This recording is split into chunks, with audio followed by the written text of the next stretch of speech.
Welcome to another edition of the Winner Circle Sports Betting Podcast. Sean Higgs coming at you, and the return of the Chipper on Wednesday, the August 28th. Welcome on in. Be sure to hit the like button here on our YouTube channel. Follow on our social media X's and Twitters, whatever you want to call it, and visit our sponsor, GamblesWorld.net, where me, Chip, and 11 other cappers got you covered for not only the remainder of Major League Baseball, which you could get for $249, but NFL kicking off in a week. Yeah. A week from tomorrow, we'll have the Ravens Chiefs, but tomorrow we have college football kicking off. We'll dabble into that. Right. $5.99 early bird. Go get it. Make that smart money move, people, because listen, that'll be gone. And a $5.99 package comes out to about $30 a week. And I'm just gonna go out on a limb because I know what I charge for a package, like $34.99 or something. You're gonna get a season worth of plays for 30 a week, where you're going to come in on a weekend and spend $34 at least or more on a package, whether one game or three games or however we like to break them down for you. Make the smart money move. I don't understand. If somebody gave you a $20 coupon for Starbucks, you'd be running out there for their ridiculous overpriced coffee. We have a genuine decent deal here for $30.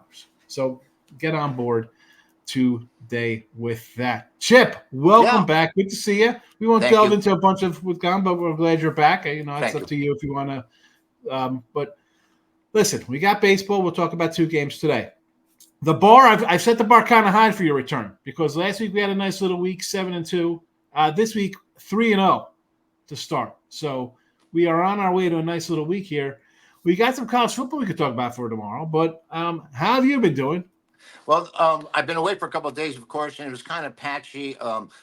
But I did rebound after a 1-2 day with 2-0 yesterday in baseball because sometimes when it's not quite there, I reduce the number of plays and I just concentrate on the.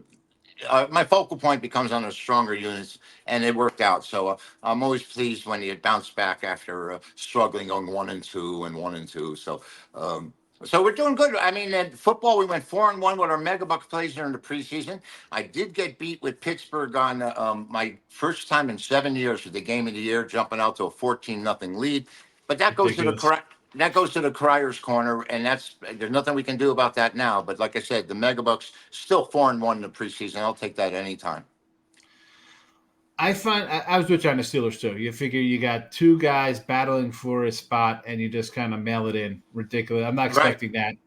Well, I expected the offense to go the whole four quarters because of the two quarterbacks competing. They both went out. They both went out with single drives. Both scored touchdowns, and neither of them played it again after the game. After the first two drives. Oh yeah. And I guess we read that wrong. And Tom. I thought it'd be half and half. I thought it'd be half for one guy, half for the other. And I did too, Sean. And the other thing is that how does Pittsburgh comes into this game. They hadn't won a game yet. They hadn't shown any offense whatsoever. And they were 7-point favorites over Detroit. And that looks so out of whack to me. I mean, Detroit is expected, I think, as one of the favorites in the NFC to be in the Super Bowl.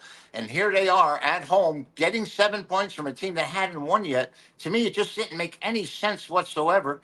Jump out to that 14-0 lead. You're patting yourself on the back going, Chipper, boy, you outsmarted them today, didn't you? Not right. That's why they call it gambling.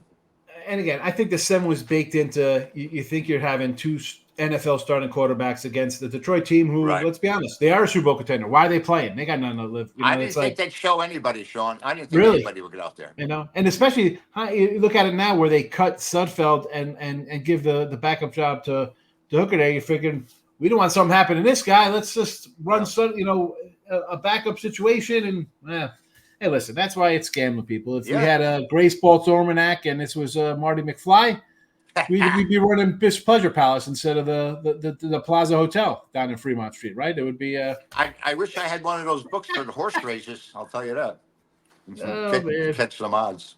So speaking of odds, there are some college football games tomorrow. We'll talk a little bit about college football. Now there's three kind of listed, and again, for me, I got a game up here on Thursday night already, and it's obviously it's going to be the North Dakota State Colorado matchup with Coach Prime's Buffaloes there, and Minnesota, North Carolina. This line it's a flipper, Chipper. It opened at North Carolina. Minnesota was a 1.5-point fave for most time. Now you got North Carolina's favorite. I'm thinking that could be Mac Brown deciding on a quarterback, and then the final game out of the three, Coastal Carolina and Jacksonville State. Funny, like that's like a real line game. You know, you said Coastal and Jacksonville State when you got Missouri. You're like, oh, Missouri's playing. That's no, or they're laying 45 or whatever. Right. I personally don't get into huge lines like this, and they're kind of like the cupcakes kind of schedule. Like, yeah, Tulsa should win by 30 over Northwestern State, but I'm not diving into that and just taking favorites because right.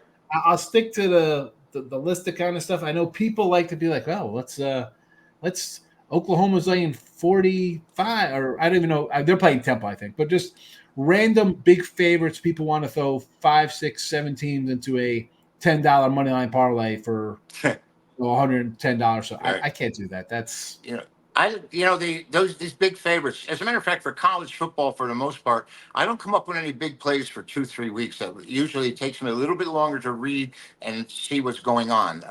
The Georgia Tech coming up with the outright win over Florida State wasn't so surprising.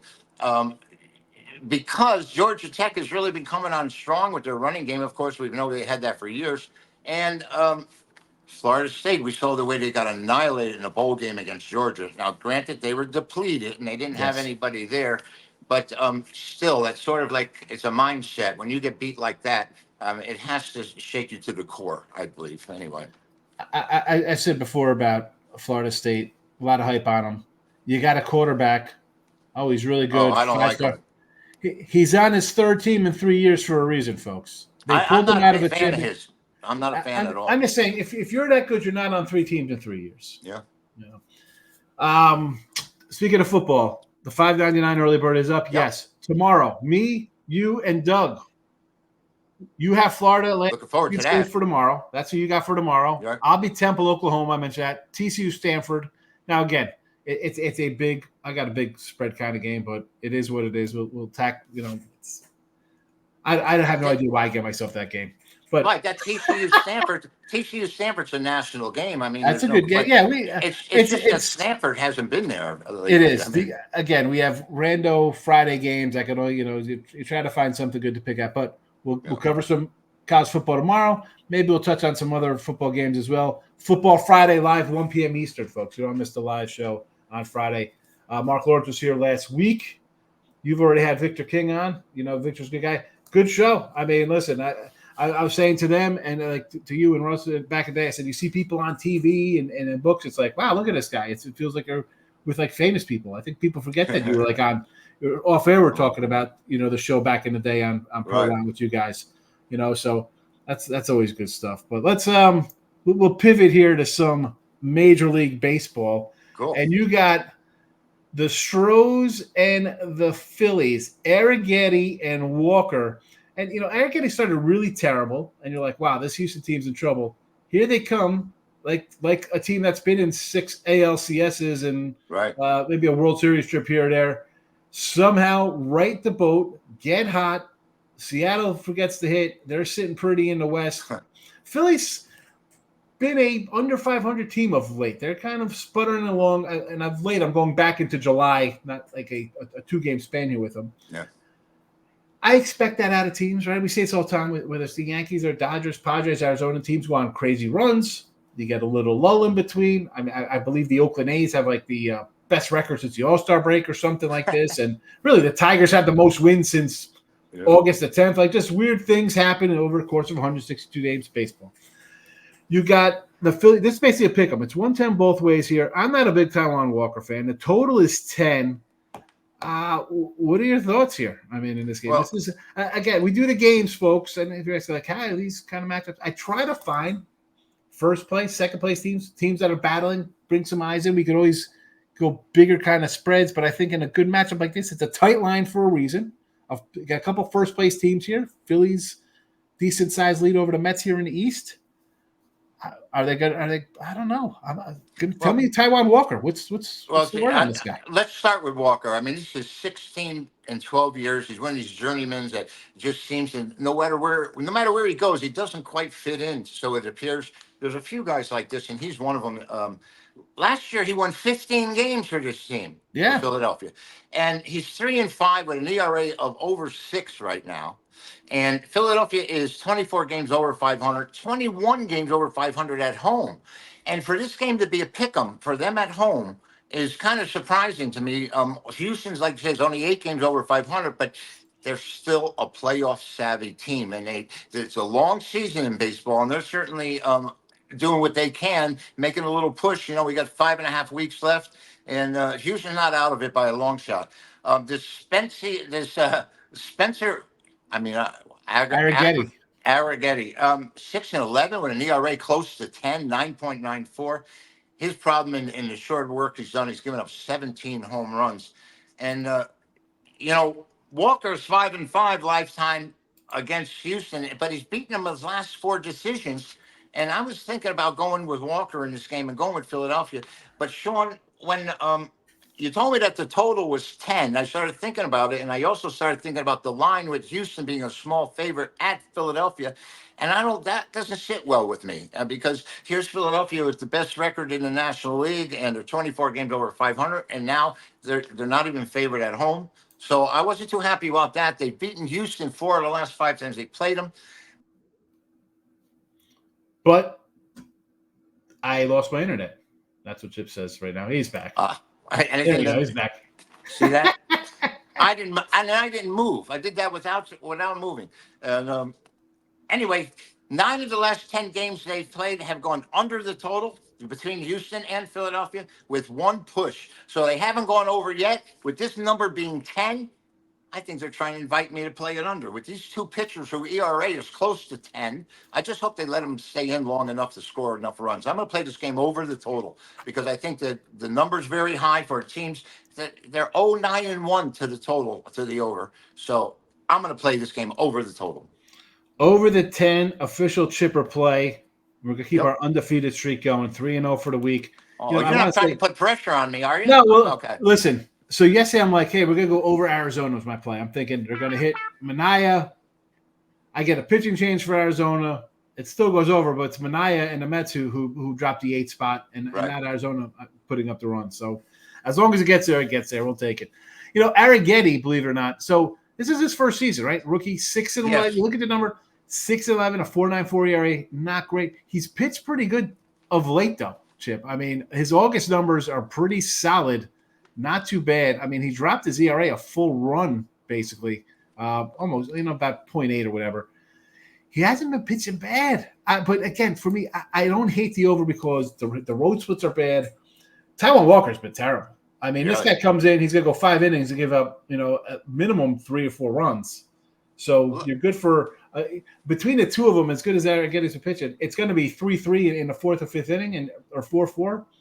I tend to kind of like the over here with the 10. And that 10 is that 10 number with the fact that they're 0-9-1 to the over. That seems like a huge number. Come and get me. It's you want to play under 10, 5-4 final, you win. But to go over 10 is big. I mean, that's 11 runs in a game is a lot of runs if you score. So I just a 7 ERA that attracted me. 7 ERA last 7, 1.56 whip. So that's a batter and a half. 32 innings, 34 hits, 25 runs. 25 runs. Yeah, again, that's you're gonna give up basically a run an inning. I mean, that's not a real I hope they let him go 8. Yeah, so here you go. You mentioned the total going under basically 9 of the last 10, and you're wallowing out a 10 spot. They played last week. Oh, actually, not last week. This was yesterday. It was 5-0 yesterday, 3-2, I should say. I'm looking at the thing. And then it's a 10 today. What are we doing here? I think the number's out of whack, and it's probably because of the starting pitchers we got out there. I mean, like you said, Walker's terrible, and this Houston rookie hasn't done. His ERA is 9.94. No, it's 4.94. 4.94. I'm sorry, I wrote down the wrong number. For Arrighetti, yeah. No, but he's the 10. It's one of those. It's like the too good to be true. Like they're daring you to just take the under after you see a 5-0 in a 3-2 game, and then you get a 10 out there. Yep. You had a a little Freudian slip there mentioned in the Braves in Atlanta. That's where I'm looking Right. today. I got the Braves minus 135 here. Chris Sale on Hill versus the Twins and Mr. Festa. 135 total of 7.5 here. Now this kid, he's their top pitching prospect. So has not translated to the major league level so far. He's 2-3, not good. I mean, 5 innings, 3 innings, 5 innings, 3 innings, and 0, 1, 2, 3 runs. Not bad, but if you're only going to go a couple innings, you put a tax on a bullpen, which I think is a pretty decent bullpen. It's not a bad bullpen, but you're in a slump here. You've dropped 3 in a row. You've dropped 7 to 10, and here come the Braves now. Hi, we were struggling. Now all of a sudden they're putting up runs left and right now. This is a team what you expected to see from May to June and even July with them scoring some offense. Sale, what are we going to say here? Is he going to be Cy Young? I know there's a lot of I love the way he's throwing. I just love the way he's throwing. Wheeler's had a nice season. I get it. They want to talk about the rookie from Pirates for Rookie of the Year. I mean, if he's in a Rookie of the Year conversation for a 12-1 record, he should be in a Cy Young conversation as well. But that's just neither here nor there. He's good for Sale, 35 for a big comeback here. I'm going to look at this one, here. I'm going to look under the 7.5. I'm going to go under 135. I can live with that, especially in August, September. You have to kind of go to the faves, and a lot of times I'd run away and say, I'll do a run line here instead. I don't know. You've won 8 and 10. You're playing really well. The pitching has been the key for the Braves all season long. He's going to come in here and go 6+, 7 innings, keep the Twins in check. I think so. And as much as I mentioned Festa's high ERA, the fact is that it's high because he gives up 2 runs in 5 innings. The scores of these games are 4-3. It's not like he's coming in there and giving up an 8 spot and they're getting blitzed. A couple of their better hitters, Lewis, Jeffers are power guys, and I think that the team goes with Lewis. Not hitting well the last 2 weeks, under 200 themselves. So you got a tough guy on the hill today in Sale. I'm going to go under 7.5. I think that's the right side here. 7.5 for me under. Sean, you told me Atlanta's starting to score a few more runs, and I hate to lay big prices. We talked about this. I would actually take a little chance here with Atlanta on the run line, getting back money, maybe $1.15 or $1.20. Yeah. They've won the last 7 meetings in this series, and Atlanta's won 5 of their last 6 overall. But Sean, today is August 28th, and I have something to tell you about this date in baseball history. Okay, in 1884, you ready for this? Mickey Welch, you remember him? Oh yeah, yeah. He struck out the first 9 batters he faced. And so Mickey Welch, he went into selling grape juice, right? Welch's. I think so. Afterwards. And you know what? And as a matter of fact, it's a little too tart for me to tell you the truth. But in 1926, now we're getting a little bit closer to the modern era. There was an Indian, and I don't mean dots or feathers. I mean a Cleveland Indian at the time, Emil Lefson. And he pitched 2 complete games on the same day, pitched both games of a doubleheader against the Red Sox. I was happy at least it was the Red Sox. In 1958 on this date, one of my favorite players, Nellie Fox. Remember Nelson Fox? He had a bat that was thick as a telephone pole, his bat was. And he had gone, this was the 98th consecutive game he played on this date in 1958 without striking out. And I don't think that happens much anymore. 1977, 2 events happened. Nolan Ryan struck out his 300th batter of the season. That isn't such an anomaly for him. Sean, this was the 5th straight year that Nolan Ryan struck out 300 batters. Think about that in today's day and age. Right? I mean, 5 straight years. On the same date, Ron Guidry pitched a 1-hitter against Texas and only faced 28 batters. And this one's one of my favorites. In 2022, Mickey Mantle's baseball card sold for $12.6 million. That was eclipsed this past week as the uniform and the jersey that Babe Ruth wore when he called his shot at Wrigley Field in the World Series just went for, are you ready? $24.6 million. You got to have some crazy money. Listen, I guess if you have money like that, you could buy something historic. It'd be cool. $24 million for Babe Ruth's shirt. I'd be wearing it all day. I mean, it's you can't even show that off though. Like a baseball card, you put in its little slab. It's got a little grade on it. You have to frame it and put it, hang it in your den or somewhere, I guess. I see like sometimes on YouTube because I like my '80s baseball cards and stuff. they were at like a card show in like the late 80s, and they bring out the mantle. Like even he's like, look at this, it's $30,000. People are like, oh my god, that's insane. And now thinking back, yeah, I paid $30,000 for that. It's flip it for like $1 million in like 5 years. It is ridiculous. When I think of that, I had the Roberto Clemente's, the Willie Mays, and you're drawing mustaches on guys you don't like. I don't like Clemente. He's on the Pirates. I'm a Met fan. Screw that. I'm gonna poke holes in his eyes with a pencil and make him. Yeah. That's... I still have boxes and boxes of complete sets going back into not into the 50s, but late say 70s. I have. It's just too bad because I think when we were kids, we were all foolish. Our mother throws a shoebox away full of cards, and I happened to personally move a few times from junior high and high school, and they got lost in transit. A lot of this stuff. Yeah, no, I have some of my 80s, not some of my 80s stuff. I had to go out and rebuy all my 80 sets from Fleer and Donruss.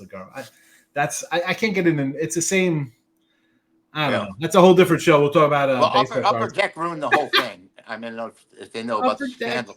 Upper Deck ruined the whole thing because they printed like 5,000 extra Griffey cards. Oh yeah, with they flooded the market and they really but Chip, became useless. By 87, the cards were so over mass produced anyway. They're I know. Like I had like a stack of like Griffey rookies. I'm like, hey man, what do you get these? I'll give you like $5. Like $5. The guys, it's because there's 190,000 of them. Yeah, they really destroyed the market, and they put them out of business too. And now the new cards, like it's all about getting the auto or like a numbered kind of thing. Like the old day, you open up, you're like, oh, it's a rookie card. Now there's I enjoy opening them up, but I don't know what the heck I'm doing. They go right to the elementary school donation box. I like when they had the lifetime stats and year by year, and some of these guys that may have played 10 minor league seasons. These were listed as well. And I love them. I'm a numbers guy. I can look at those numbers. I have a stack of cards on my desk next to me. Eric Davis, rookie, Barry Bonds. Like, come on. You weren't pulling out the Bo Jackson back in the day. Oh, I would. I like that. Right? This is good stuff. I don't know. Anyway, we're getting off on a tangent. People are like, what the hell are these guys talking about? Baseball cards. Well, it's because of Babe Ruth's jersey being sold. Yes, I know. I already know, but the people go like, we're going off. I just want some winners. We got you covered. 3-0 this week. 2 more today. I like under 7.5 in the Atlanta game. Chipper going over Astros and the Phillies. Be sure on the way out, you hit the like button here. Let's get to 15,000 subs. I say December. We could probably do it earlier if you tune in and you're sharing the channel here, Winner Circle. Be sure to visit our sponsor, GamblesWorld.net, for all of our premium picks. We have Doug joining us tomorrow. We got 3 college football games we'll be talking about, and college football early bird $5.99. You don't want a long term. You don't want that. 3 7/30 packages right on top here, guaranteed. We show a profit, or we scratch it back and you run it back with the same guy who's he's due, or you just use the leaderboard and go somewhere else and ride the hot one for you. Coming tomorrow, I believe, or maybe it's Friday during the live show, we have a little contest action. Leave you in suspense. It'll be, what are they called when they tease you? It's a little teaser going to the out button on a commercial. A contest coming. What's it about? You have to tune in to find out. Dun, dun, dun. There you go, folks. So for Chipper, myself, over Philly, under Braves, back Thursday. College football. Good luck, everybody.